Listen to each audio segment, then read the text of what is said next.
Sorry about that, y'all. Had a little problem. Put my glasses back on so I can see. But let's get over into this next topic.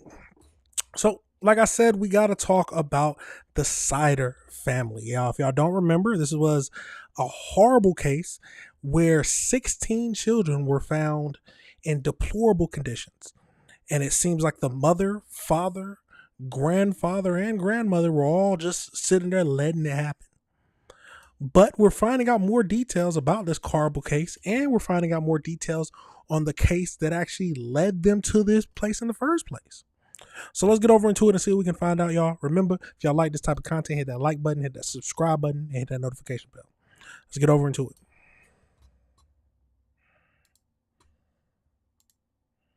Two men, prosecutors say, helped spark the investigation into the Siders family were in court today.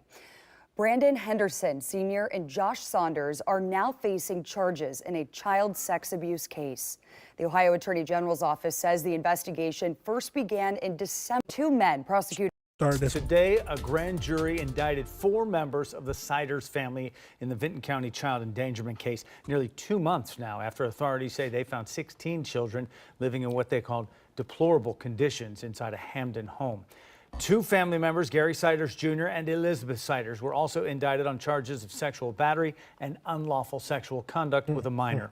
We have been following this case since June 30th, when law enforcement removed those 16 children from that home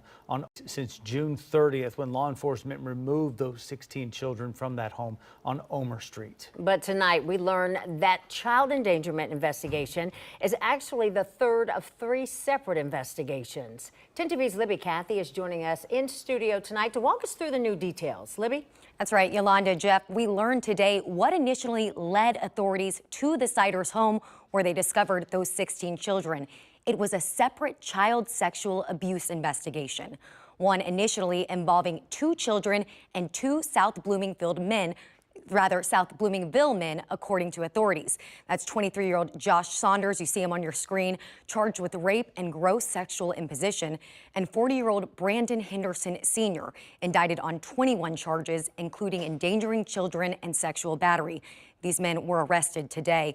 And that investigation led authorities to Elizabeth and Gary Siders Jr., and separate allegations that the couple sexually abused a minor in 2022.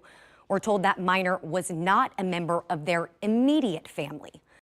Now that brings a lot of more information to the story.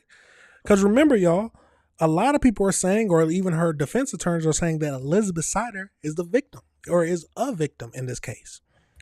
But if you were abusing children as a couple, how can you be a victim of this? There were 16 children in that house, just held in a room. Now, there were no cages or anything like that, but they were held, and that's where they slept for years. Barely leaving, barely anybody knew that they were in there. So how can she be a victim if she was doing stuff like this with her husband? But let's keep going into this. Authorities were acting on that sexual abuse investigation on June 30th, there to collect Gary Siders Jr.'s DNA when they discovered the 16 children, sparking the child endangering investigation. These cases began as an investigation into family child sex abuse. Law enforcement sought the DNA of Gary Siders Jr. related to the child sex abuse case. Once Siders Jr. was located, search warrants were executed to secure his DNA for genetic testing. Upon serving the search warrants for the child sex abuse case, the existence and condition of the 16 children at the Omer Street house became known. So now all 4 Siders adults have been indicted on child endangering charges, and Gary Siders Jr. and Elizabeth Siders are also facing those additional sex crime charges for abuse of a minor that, again, was not one of their children. So we reached out to the Siders defense attorneys about this, and attorney for Gary Siders Sr. sent us a statement saying, in part, they're still in the beginning stages of this case, and discovery has not been received by the defense. He went on to say that defendants are presumed innocent unless proven guilty. Now, I went down to South Bloomingville today. No one I spoke to recognized Saunders or Henderson, but we are keeping in touch with residents there and staying on this story. Jeff, Yolanda? Now, it's a tragic situation that these children had to be put through this in the first place. But the real question is, how did no one truly know about these children? 16 kids? It's absolutely sickening. Now let's get over into more details about the two men arrested recently who basically led to this investigation in the first place. So let's get over into it. Two men, prosecutors say, helped spark the investigation into the Siders family were in court today. Brandon Henderson Sr. and Josh Saunders are now facing charges in a child sex abuse case. The Ohio Attorney General's office says the investigation first began in December of last year. 10 TV's Kristen McFarland is live in Vinton County. Kristen, what do we know about the relationship between these men and the Siders family? Yeah, Bryn, well, first of all, Josh Saunders and Brandon Henderson's bond was set at $250,000 by a judge just a little while ago. Both men pled not guilty. As you mentioned, this all started in December when an investigation was open into alleged sexual abuse of two children. Now, this led to the indictments and arrests of both Hocking County men, Josh Saunders and Brandon Henderson. Saunders is charged with 3 counts of rape and 1 count gross sexual imposition. Henderson is facing 21 charges, including 8 counts sexual battery, 8 counts of gross sexual imposition, and 4 counts endangering children. Investigators say the investigation into these two men are what led to an investigation into Elizabeth and Gary Siders Jr. and what ultimately led to discovery of the 16 children. Both parents are facing sexual battery charges and each 2 counts of unlawful sexual conduct with a minor. The Attorney General's office says the victim is not a family member of the immediate Siders family. Right now, we are working to learn the alleged connection and relationship with those two men and the Siders family. We'll, of course, bring you the latest as we learn more. For now, reporting live in Vinton County. Yeah, that is the biggest question. What is the connection? How did they lead to them? Most likely, either information while either they came in contact with each other and they knew about the crimes about each other, but this is a crazy situation, y'all. Let's get over into the AI breakdown just to see what else it tells us and to see if we actually learn anything else. So, as we know, as of August 2026, 4 adults, members of the Sider family, Gary Siders Jr., Elizabeth Siders, Gary Siders Sr., and Christina Siders, have been formally indicted with the parents, Gary Jr. and Elizabeth, facing additional felony charges as of child sexual abuse charges stemming from a parallel investigation. The 16 children discovered in the horrific conditions in the Ohio home on June 30th, 2026 were found only because authorities arrived to execute a DNA search warrant on Gary Siders Jr. related to the separate minor sexual abuse allegation. So the grand jury indictment formalized the severe legal consequences facing the adults involved in the case. Gary Siders Jr. and Elizabeth Siders both facing 19 counts of child endangerment, each regarding the horrific condition of their 16 children. Furthermore, they both have been indicted on 2 counts of sexual battery and 2 counts of unlawful sexual conduct with a minor. These sex abuse charges involve a non-family minor who was more than 10 years younger than them during the alleged period between January and September 2022. Christina Sider, the grandmother, indicted on 19 charges of child endangerment, and then Gary Siders Sr. indicted on 16 charges. So in December 2025, authorities launched a child sexual abuse investigation into 2 other relatives from South Bloomingdale, Josh Sanders, the nephew of Gary Sanders Jr., and Brandon Henderson Sr., 40, uncle to the 16 children. Okay, we're starting to get some information. So the whole family is rotten. That's basically what I'm getting from this. The whole family is rotten. So evidence from the Saunders and Henderson case prompted a separate March 2026 investigation into Gary Jr. and Elizabeth Siders. When deputies arrived at the Siders' house on June 30th to collect his DNA, that's when they discovered the 16 children. Talking about it was in deplorable conditions. So information is, let's see. So it seems that a Vinton, A Vinton County grand jury indicted both parents on 4 identical felony sex abuse charges, 2 counts each of sexual battery and 2 counts each of unlawful sexual conduct with a minor. So it seems the incident happened between January 2022 and September 2022. State officials revealed that the victim was a minor who was more than 10 years younger than the couple's own age at the time of the offense. So during the timeline, Gary Jr. would have been 32 and Elizabeth would have been 29. So attorneys generals Wilson explicitly stated that the victim in the sexual abuse case is not one of the 16 children. However, the prosecution clarified that the case still involves intra-family relations, indicating that the victim was likely an extended relative outside of their immediate household. Oh my God. Because the case is actively moving through the court system and involves a minor, any further details are not provided to protect the minor's identity, of course. But this is crazy. So we were originally thinking that it was just this group of family members, these 4 family members who were sick in the head and doing something egregious to the 16 children. But now we learn that the whole family, you got uncles and brothers who are sexual menaces, who are predators, pedophiles. Does it run in their blood? What are we looking at here? This is why you have to do we got to do our research on this type of stuff. And it's a tragic situation that the victims in this case, but these people need to be arrested. And the real question is, do you still believe that Elizabeth is a victim? That's what the defense is claiming. They're claiming because they did marry each other. I think he was 19, if I'm not mistaken. Let me see. When did the parents get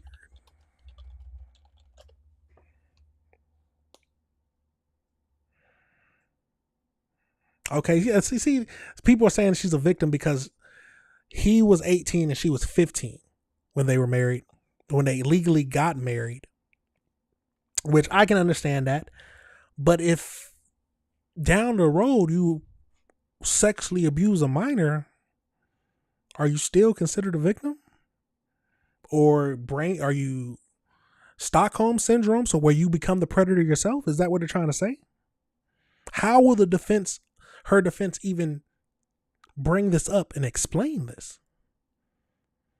There's a lot of questions, y'all, but let me know your thoughts and let me know if you disagree with anything I said. It's a crazy case, but this is the type of stuff that we got to review. We're going to pivot now into our next topic that we're going to be discussing today. Let's get over into it.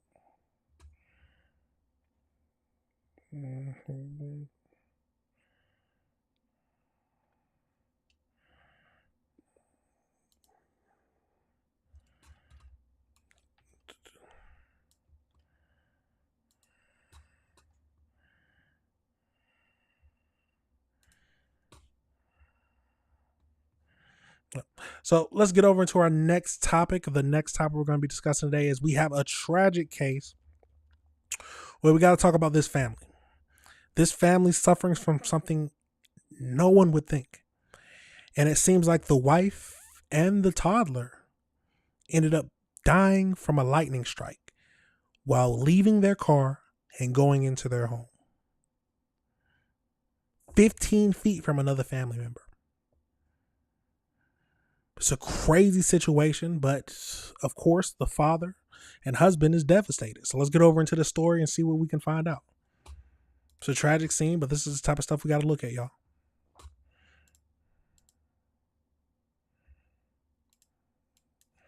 Let's jump over into it.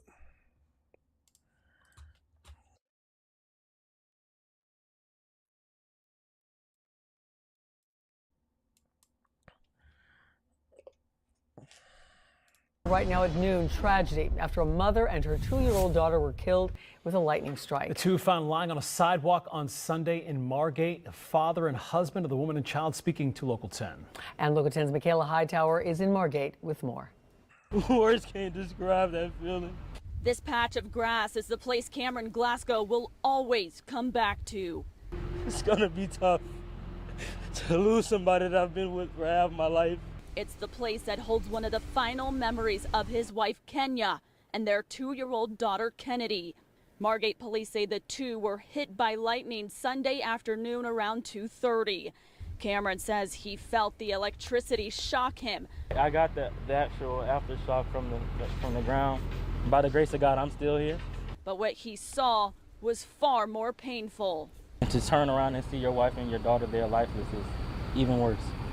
The family were just arriving to Cameron's aunt's home. It was for family dinner in the 7900 block of Northwest 1st Street. They were trying to beat the storm. And we saw that the rain was picking up, and we just said, hey, we got to get the girls inside. But the family of 4 torn right there by lightning. 31-year-old Kenya Glasgow and her 2-year-old daughter Kennedy leave behind Kensley, Kennedy's twin. For her to lose her twin sister, words can't describe that feeling, because I know she can't even fathom it right now. Cameron describes his wife as someone who answered every call. My wife, the biggest heart in the world, puts everybody before herself. And his daughter, an Energizer bunny, who was a big fan of Benson Boone.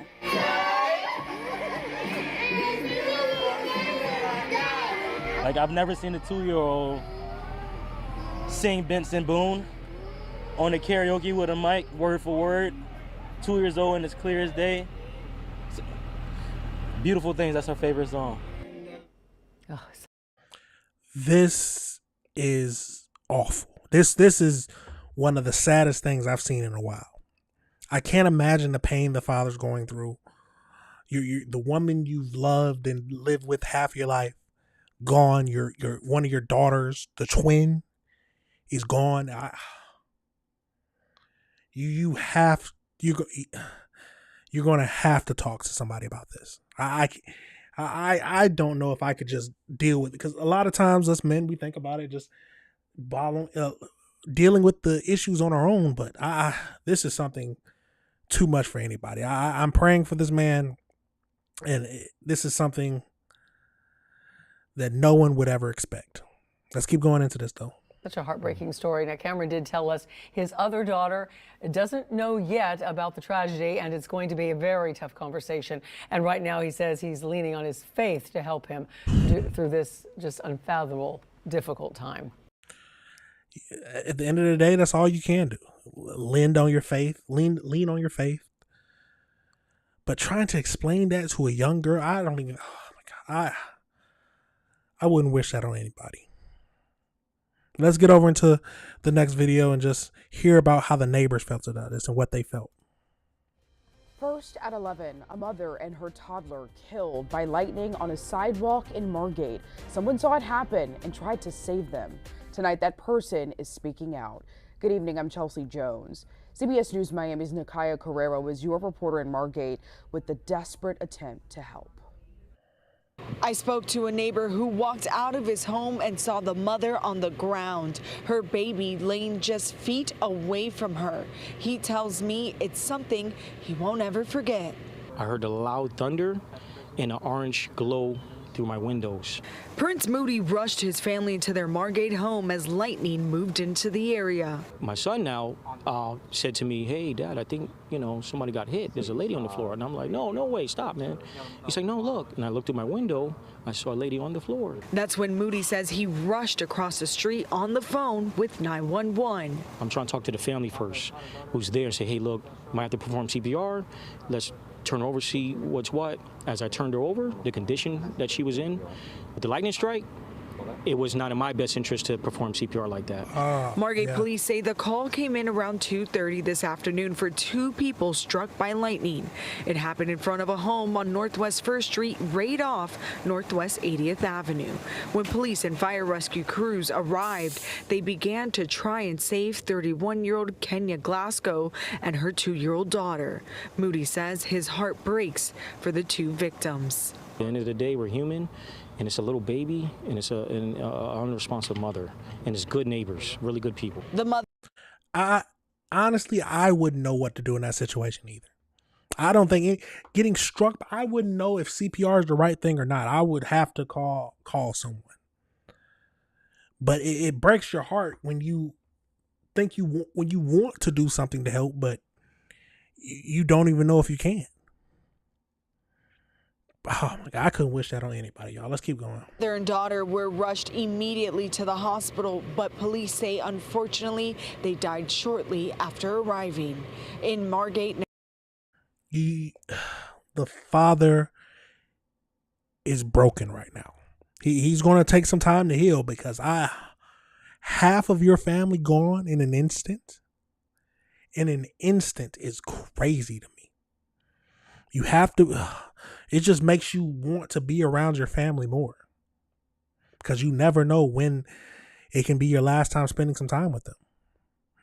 Well, let's get over into the AI breakdown, y'all, just to see what else it tells us and see if it tells us anything else about this tragic case.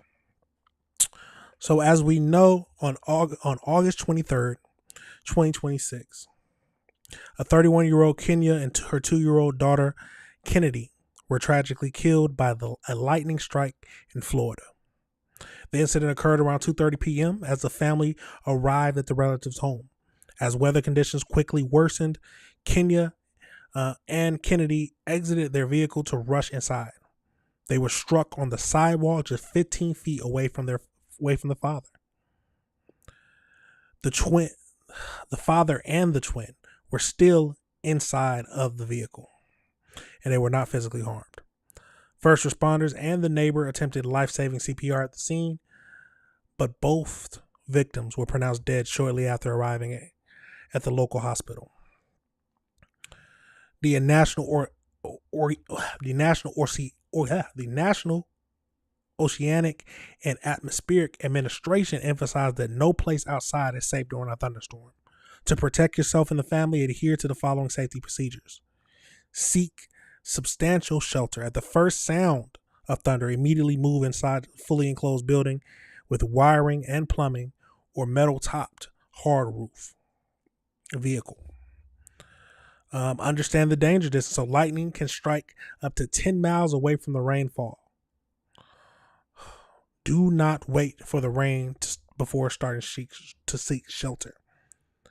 After seeing lightning, there's always that 30 by 30 rule, which, after seeing lightning, count the seconds until you hear thunder. If it's 30 seconds or less, the storm is close enough to be dangerous. After the storm passes, wait at least 30 minutes after the last clap of thunder before going outside. Never stand under tall trees or tall isolated structures or trees, and stay away from the open fields. Now remember, y'all, this is the odds of an individual being struck in the United States by lightning in a given year is less than 1 in a million.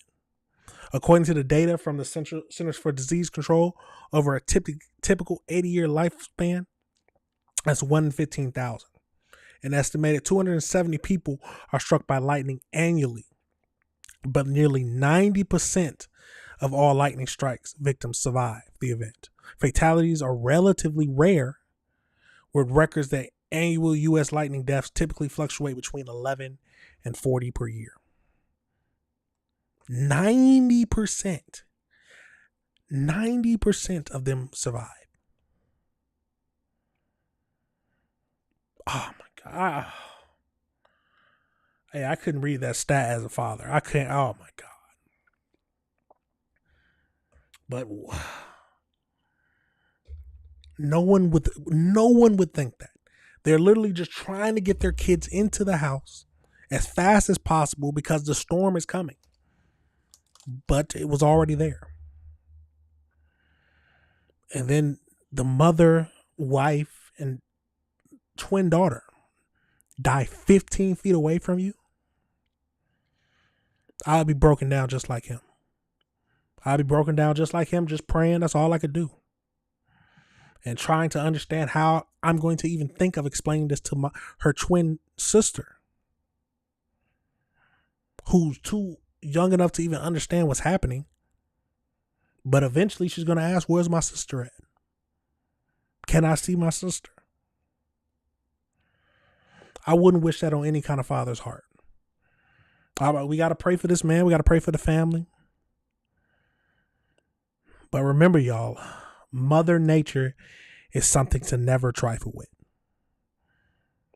Which I've been the same way, not even thinking about thunder. I'll just go into the house immediately, not thinking about getting struck. It wouldn't even come through my mind to think that I would get struck by lightning. But then both of your family members die? I wouldn't wish that on anybody, y'all. Let me know your thoughts and let me know if you disagree with anything I said. It's a tragic case, but this is the type of stuff we got to look at, y'all. We're going to go over to one more topic that we're going to talk about today. I had a little issues now, so I know y'all saw it. But we're back, right? This is the last topic. I'll figure out all this will be combined, you already know. But let's get over into this next topic, and it's a crazy one. We have an 18-year-old who has been charged with reckless homicide because she ends up fatally shooting a 44-year-old mother during a road rage scene. Now, why did she shoot her? Because she was having a bad day. That's what she said. But the real question is, reckless homicide? First-degree reckless homicide. We will talk about that, but what's the difference between reckless homicide and just straight murder? Because that sounds like a murder to me. I don't know. But let me know your thoughts. Well, let's get over into this and see what we can find out.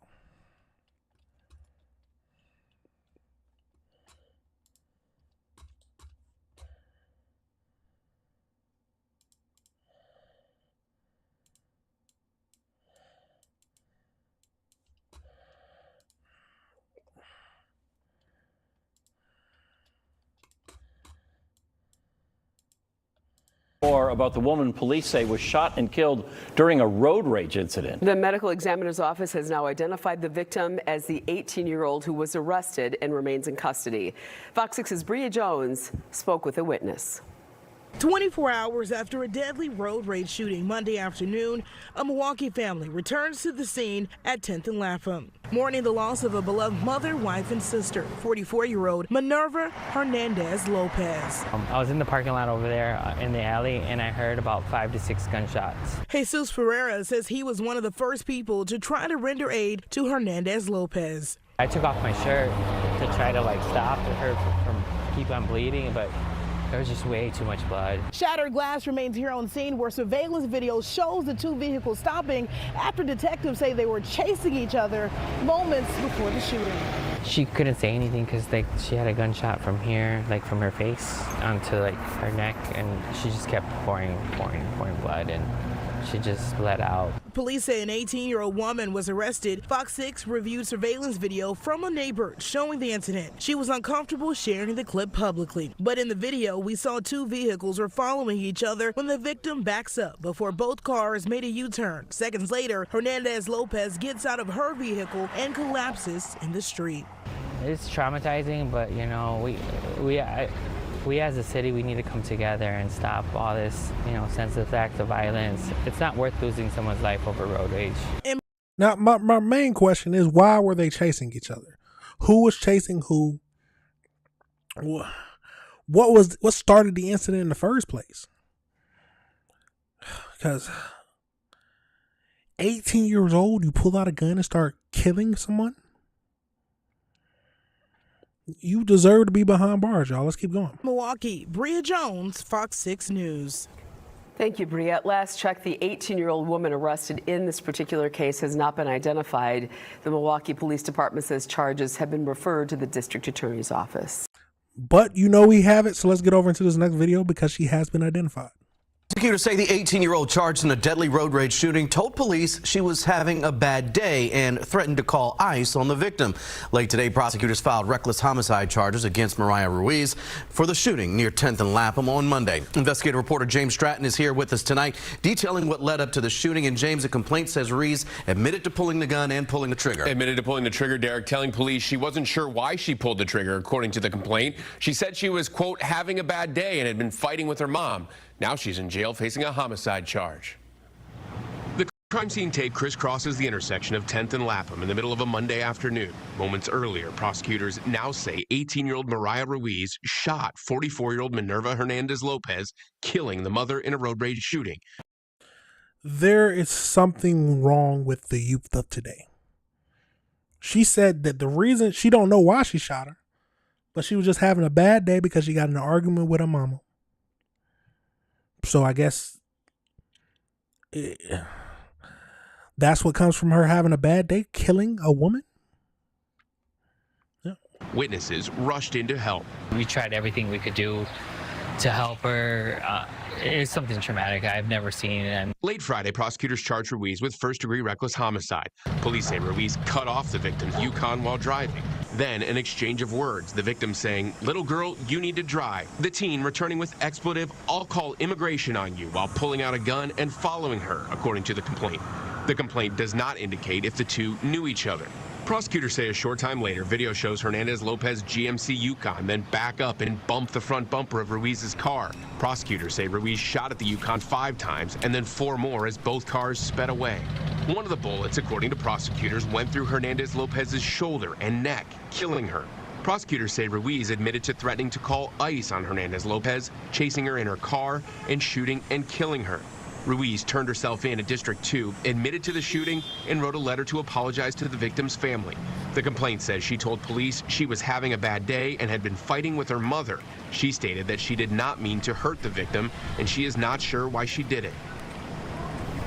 And James, records show the suspect did not have a license. Meaning she shouldn't have been on the road at all. Records that we obtained show she was driving an illegal loophole, getting traffic tickets instead of a criminal charge for not having a driver's license. She received 2 suspension tickets instead of a charge in the past. One of a number of drivers that we've uncovered in our years-long reporting on this problem across the state. Derek.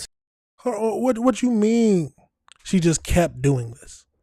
So they're saying it could have been avoided. It could have been avoided. Okay, reporter James Stratton with the no license loophole yet again here. James put together several stories on that subject, the no license loophole and the efforts to fix it. Those stories and the policy changes directly resulting from his investigative reports are all in one place right now. Absolutely crazy, y'all. Let's get over into the AI breakdown just to see what else we can learn from this and see if it tells us anything different. At the end of the day, the 18-year-old deserves to be charged to the fullest extent of the law and maybe not leave the prison. So let's get over into it and see what we can find out. So we got Maria, 18 years old, has formerly been charged with first-degree reckless homicide by the use of a dangerous weapon following a fatal road rage shooting that occurred on August 17, 2026 in Milwaukee, Wisconsin. The incident resulted in the death of 44-year-old Marina Lopez, a mother of 2. So according to the criminal complaint, the altercation began at 2:37 p.m. at South 10th Street and West Lampman Boulevard. It seems that the 18-year-old cut off Hernandez's vehicle while driving to the local supermarket. Hernandez pulled up to Ruiz and reportedly said, "Little girl, you need to drive." Ruiz responded by threatening to call the immigration office on Lopez while brandishing a handgun. It seems that Lopez followed her to record the weapon on her cell phone. Following a brake check, a minor collision, the 18-year-old fired multiple shots at her vehicle. Ruiz later turned herself into the Milwaukee Police District Station alongside her family members and a 16-year-old passenger who had been in her car at the time. Police recovered a .40 caliber Glock handgun from the passenger seat, matching the casing found at the scene. Investigators also noted that Ruiz did not possess a valid driver's license. Oh my God. Now, I would never blame the victim, of course, but we need to understand there was no need for her to chase her trying to record the gun. There was no need for that. You never put yourself in danger, especially with these young kids who cannot control their emotions. You don't know what you can do, and it can end up the worst, just like this. So she ended up confessing to the shooting, stating that she was having a bad day after fighting with her mother and did not mean to hurt the victim, and wrote an apology letter to the family. What is the apology letter going to do? It says that she faces up to 65 years in prison, and her next scheduled court date is just recently happened. So as we know, she did an ICE threat. So the investigation revealed that she explicitly threatened to call ICE agents on her before the car chase escalated. She admitted to police that she chased Hernandez only after the victim flicked her off in response to the threat. The 16-year-old passenger inside of the silver Nissan, Reyes silver Nissan, told detectives that they explicitly warned Reyes not to shoot before she fired the weapon. Lopez was shot multiple times, specifically in the neck and the side of the face, before collapsing in the street. More than 5 fired bullet casings were recovered by the police. And of course, she was on the street because of the no license loophole in the first place. And they got her bail set at $250,000. There should be no bail. I will never understand why give them bails in the first place. But I did want to know, what is reckless homicide versus murder? What is the difference between that? Because they charge it with first degree reckless homicide.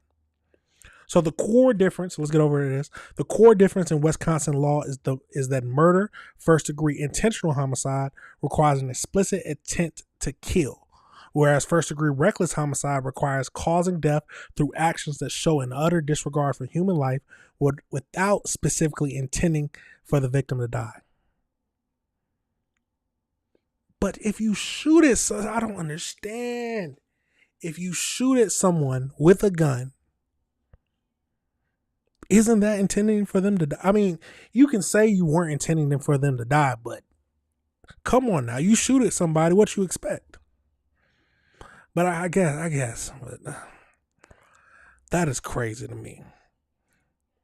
So the standard must prove, so that's the main thing, they must prove that the defendant acted with the intent to kill. First degree reckless homicide, the state does not have to prove the defendant wanted the victim to die. Instead, they must prove the defendant created an unreasonable and substantial risk of death of great bodily harm, was aware of the risk and showed an utter disregard for human life. So basically, it's easier to charge. Simple as that. It's easier to get a charge of first degree reckless homicide instead of first degree murder. Or intentional homicide, yeah.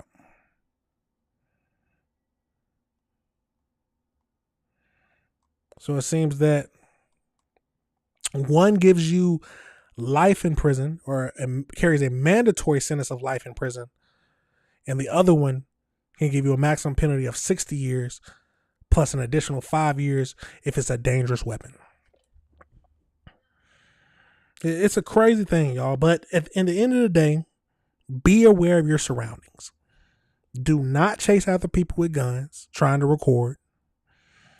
And at the end of the day, your life is the most important thing. It's a tragic scene, but the 18-year-old looked like she was already on a dark path. And if it wasn't her, it would have been someone else. Hopefully she gets the maximum, which is what she deserves. And she never gets on the street again. But here's a question. Do you think that what is it called? The no license? What is it? The no license loophole? Is the no license loophole the problem in this? Could this have all been prevented if she was just arrested and charged the first time she was caught for driving without a license? Or would she have just done it anyway? Let me know your thoughts on that situation, y'all. Let me know if you disagree with anything I said. But that is it for the show today, y'all. We talked about a lot of crazy things. We had a little technical difficulties in the middle of it, or in the beginning, because I had the wrong mic on, so that was my fault. But that is it for now, y'all. We talked about a lot of crazy things. If you ever disagreed with anything I said, please leave a comment. I'm never going to say I'm always right. I'm never going to say I understand everything, but I'm willing to talk about it. That's the main thing. But that's it for now, y'all. You already know I got to play that outro. I will see y'all tomorrow for our next show of the week. Peace.